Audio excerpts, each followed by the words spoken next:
Testing.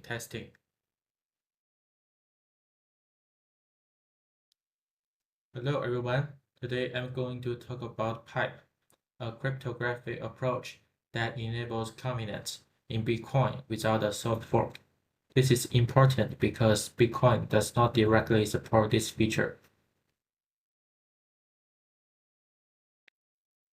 Bitcoin script has some limitations. Bitcoin script was designed as a non-Turing complete language. It has no loop structures and it does not support complex state operations.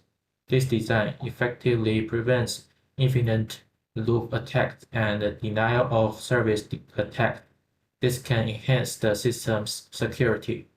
However, this security comes at a cost. It means that Bitcoin script can only verify very simple conditions, such as whether a signature is correct or whether a hash matches, and cannot express complex computational logic. The second limitation is the lack of convenience. A covenant is the ability to say, this money in the future must be spent according to a specific rule. For example, we might want to enforce logic like this money can only be sent to a specific address, or the transaction must include a zero knowledge proof.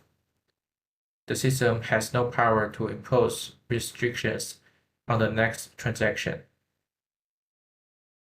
So the problem is Bitcoin script can only verify the current transaction. It cannot control over the structure of future transactions. This is why many advanced functions such as zero knowledge rollup and programmable vault are impossible to implement on native Bitcoin today. If we introduce opcodes like OPCAT or OPCTV or CSFS, we can enable convenience, but this needs a soft fork, and they are not adopted yet. There's another solution called BitVM. They don't try to modify Bitcoin's code. They perform complex computations off-chain and only verify the results on-chain. However, this approach comes with high economic costs and long delays, so both of them are not good choices. And Bitcoin trades programmability for stronger security and decentralization, but as a result, it cannot support complex cryptographic applications. And the core idea of this paper is to find a new path forward within these limitations. The approach is not to enhance Bitcoin script, but to bypass it. So this is the core cryptographic idea behind pipe. All the computation is moved off-chain, and the blockchain only verifies a standard digital signature. The key idea of pipe is to convert the condition for spending funds into an NP statement. In other words, a user can spend the funds if and only if they can find a valid witness W, and X and W satisfied a relation R. R is a verification rule used to determine whether W is a valid solution to X. Basically, R means that W is a correct answer to the problem X. Once a valid witness is found, the system uses the witness to recover the secret key. Then the key will generate a Schnorr signature. This signature is used to create a normal Bitcoin transaction and submit it to the Bitcoin network. So from the blockchain's point of view, this transaction looks exactly like any other transaction, and miners only verify the signature and do not see any off-chain computation. Now let's move to the next part. So this is the operational lifestyle of pipe. In step 1, the developer encrypts the private key SK using witness encryption based on X. The result is a ciphertext CT, and the SK can only be recovered if witness is valid. It also generates a proof pi to guarantee this property. The public key PK can be regarded as the Bitcoin address. In step 2, the depositor sends Bitcoin to a PEP address derived from public key, and before locking the funds, the depositor verifies the setup to ensure the money can be withdrawn if the condition is met. In step 3, recipient generates a witness W, and the recipient runs a PEP signing algorithm in step 4.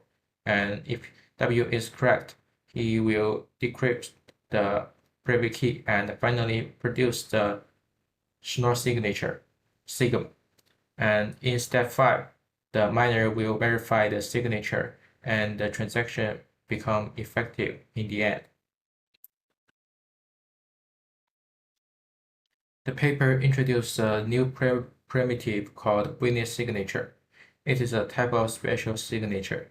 It consists of 3 components: setup, verification, and signing.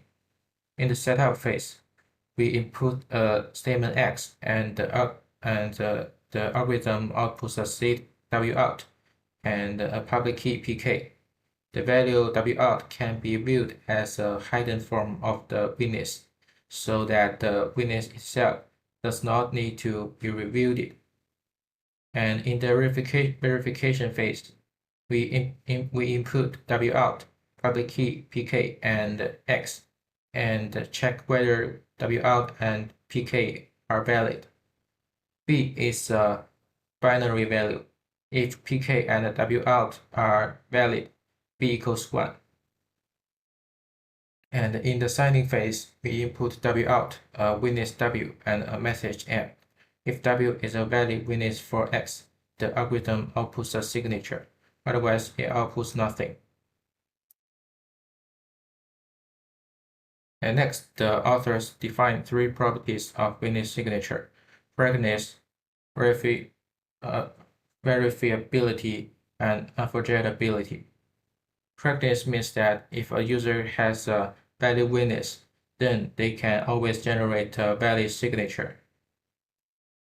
Verifiability means that the third party can confirm that the private key can be recovered, and the signature will pass the verification. Then the authors introduce a new attack model called WS-UF-CMA. It is very similar to the standard UF-CMA model. If an attacker can only succeed with negligible property, we say that the witness signature scheme is unforgettable. Now I will explain the WS-UF-CMA. That means the unforgettable under adaptive chosen message attack, and the prefix WS means that this is the attack model for witness signature. And at the beginning, the attacker has an empty set Q and can generate the valid pairs WX.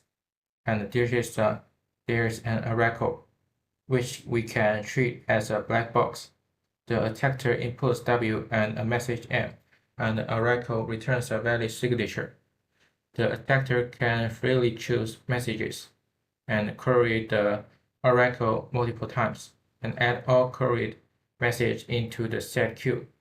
And finally, the attacker wins if they can produce a valid signature on a new message that is not in queue without querying the oracle for that message. And now we have defined what is witness signature and its important properties. Now we try to construct a scheme called pipe. Of course, pipe is witness signature and proves its 3 properties we just mentioned. We use Schnorr algorithm to generate a private key SK and a public key PK, and then we encrypt SK using X and obtain a ciphertext CT. We also generate a non-interactive zero-knowledge proof pi pi is used to make sure anyone can verify that the construction is valid without learning any secret information. And the setup algorithm outputs the state Wout. Wout equals Wout is a three-dimensional vector x, ct, and pi, and the public key pk. And in the second step, we run the verification function, which checks whether pi is a valid proof. And in the third step, we run the witness decryption algorithm. If the witness W is valid, the receiver can recover SK and then use the Schnorr signing algorithm to generate a signature. And now I will prove the pipe satisfy the three properties we just mentioned. I will start the proofs. And the theorem 1 is straightforward. So if the Schnorr signature scheme and the witness encryption scheme are correct, then when the receiver puts a valid witness, they can always generate a valid signature. And theorem 2, if out verify equals 1, then the pi is a valid proof. By the computational soundness of IZK, there must exist a valid witness. Then we use the witness decryption algorithm to recover SK. After that, we can generate a Schnorr signature, and the signature will pass verification. So before giving the proof of theorem 3, let me give you an intuition. So suppose I am a manufacturer of security doors, and I want to prove that my door is very secure. I can say my door has the same structure, material, size, and lock core as a bank vault door.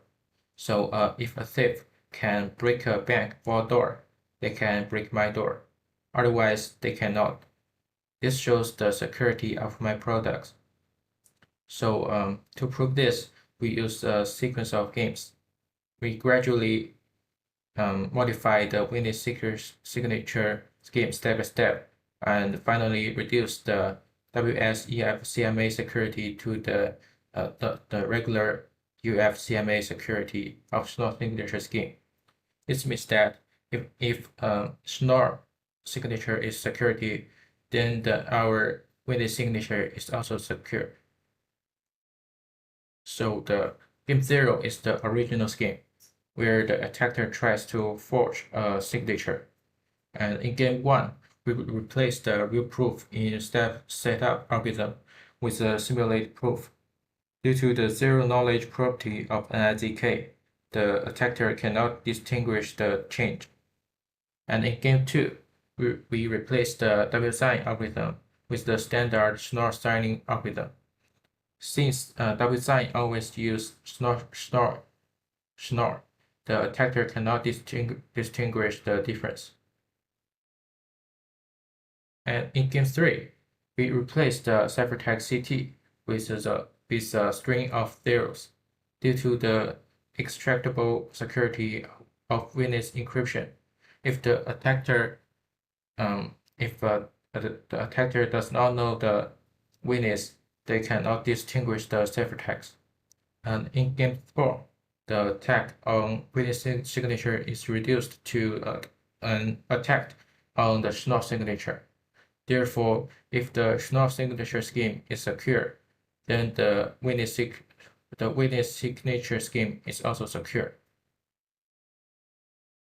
So in conclusion, PEP-v2 demonstrated that the expressive verifiable spending conditions can be achieved on Bitcoin purely through cryptographic.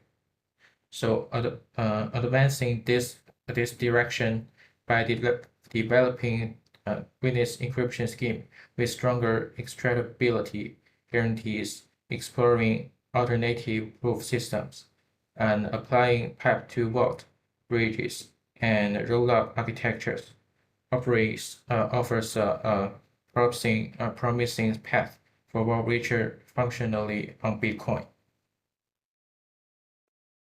My presentation is over. Thank you.